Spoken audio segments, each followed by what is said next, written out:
Trump ordered to appear for sentencing in hush money case days before he takes office. A New York judge has set President-elect Donald Trump's sentencing in his hush money case for January 10, just 10 days before he is due to return to the White House.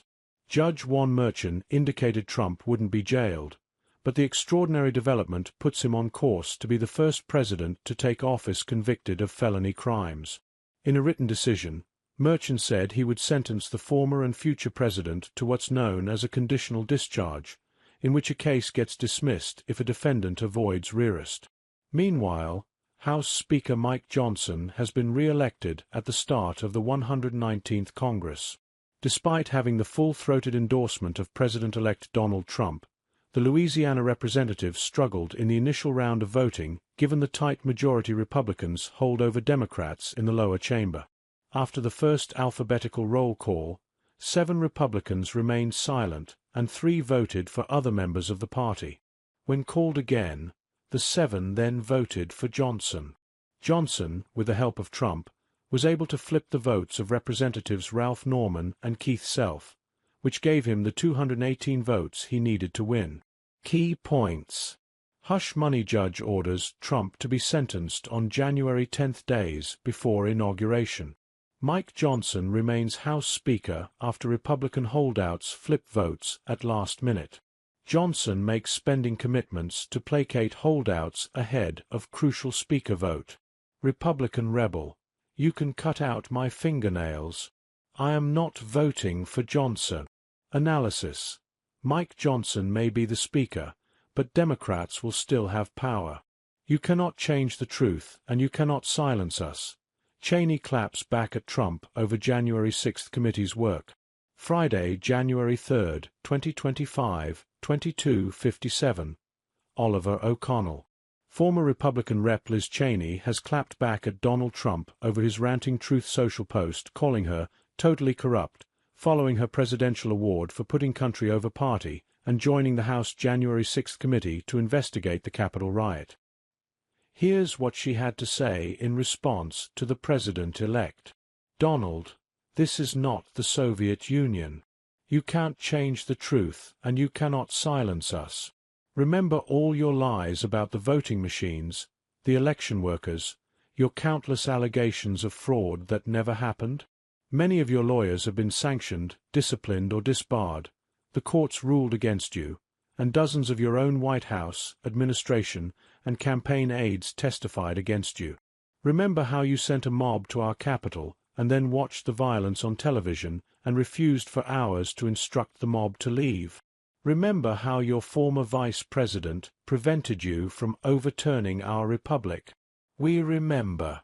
And now, as you take office again, the American people need to reject your latest malicious falsehoods and stand as the guardrails of our constitutional republic to protect the America we love from you. Watch. Trump was in middle of golf game when he called Norman about speaker vote. Friday, January 3, 2025, 22:54. Oliver O'Connell Trump team claims judge's sentencing order violates Supreme Court immunity decision. Friday, January 3, 2025, 22:49. Oliver O'Connell. Donald Trump's communications director Stephen Chung released the following statement in reaction to what he termed the witch hunt sentencing by corrupt Merchan. Today's order by the deeply conflicted acting Justice Merchan in the Manhattan DA witch hunt is a direct violation of the Supreme Court's immunity decision and other long-standing jurisprudence. This lawless case should have never been brought, and the Constitution demands that it be immediately dismissed. President Trump must be allowed to continue the presidential transition process and to execute the vital duties of the presidency, unobstructed by the remains of this or any remnants of the witch hunts. There should be no sentencing, and President Trump will continue fighting against these hoaxes until they are all dead. Here's what you need to know. Judge orders Trump to be sentenced on January 10 in hush money case. Trump claims flags at half-mast during inauguration for first time ever, which isn't true. Friday, January 3, 2025, 22:40. Oliver O'Connell. Donald Trump has hit out at Democrats for being giddy, that the American flag will be at half-mast during his inauguration due to the death of former President Jimmy Carter. In a Truth Social rant, the president-elect also claimed that it was the first time that this happened.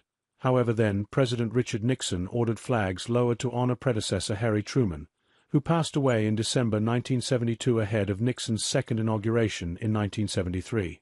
Here's what Trump wrote earlier today. The Democrats are all giddy about our magnificent American flag potentially being at half-mast during my inauguration. They think it's so great, and are so happy about it because, in actuality, they don't love our country, they only think about themselves. Look at what they've done to our once great America over the past 4 years. It's a total mess. In any event, because of the death of President Jimmy Carter, the flag may, for the first time ever during an inauguration of a future president, be at half-mast. Nobody wants to see this, and no American can be happy about it. Let's see how it plays out. Make America great again.